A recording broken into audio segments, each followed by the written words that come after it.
সম্মানিত ভিউয়ার্স, আসসালামু আলাইকুম। I am Alam from Alam tech and shorts.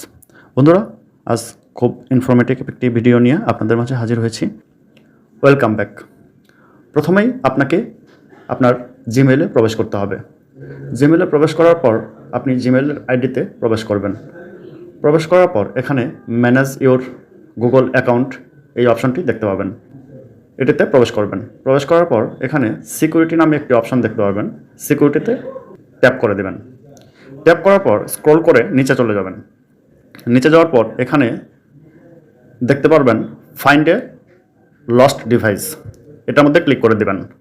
Find a lost ডিভাইসে ক্লিক করার পর এখানে আপনার এই জিমেইলের আন্ডারে যতগুলা ডিভাইস অ্যাক্টিভ আছে সেগুলো আপনি দেখতে পারবেন। এখানে আমার দুটি ডিভাইস অ্যাক্টিভ করা আছে। আমি গ্যালাক্সি F22 এই ডিভাইসটি ট্র্যাক করব। এটাতে ক্লিক করে দিব।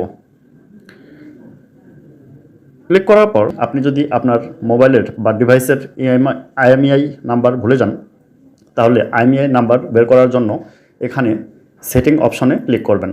সেটিং অপশনে ক্লিক করলে আপনার ডিভাইসের নেম এবং IMEI নাম্বার সহ আপনি এই মোবাইলটি ফার্স্ট রেজিস্ট্রেশন যে ডেটটা রয়েছে, অ্যাক্টিভেশন ডেট, সেই অ্যাক্টিভেশন ডেটটিও এখানে দেখতে পারবেন। এখানে দেখতে পাচ্ছেন 9 জুলাই 2022-এ অ্যাক্টিভেশন ডেট, ফার্স্ট অ্যাক্টিভেশন করা হয়েছিল এই মোবাইলটি। বন্ধুরা, এ ছিল আজকের ইনফরমেটিভ ভিডিও। ভিডিওটি ভালো লাগলে লাইক, কমেন্ট, শেয়ার করবেন। শেয়ার করে অন্যান্য ভাইদেরকে দেখার সুযোগ করে দিবেন। থ্যাংক ইউ ভিউয়ার্স সম্পূর্ণ ভিডিওটি দেখার জন্য। আসসালামু আলাইকুম।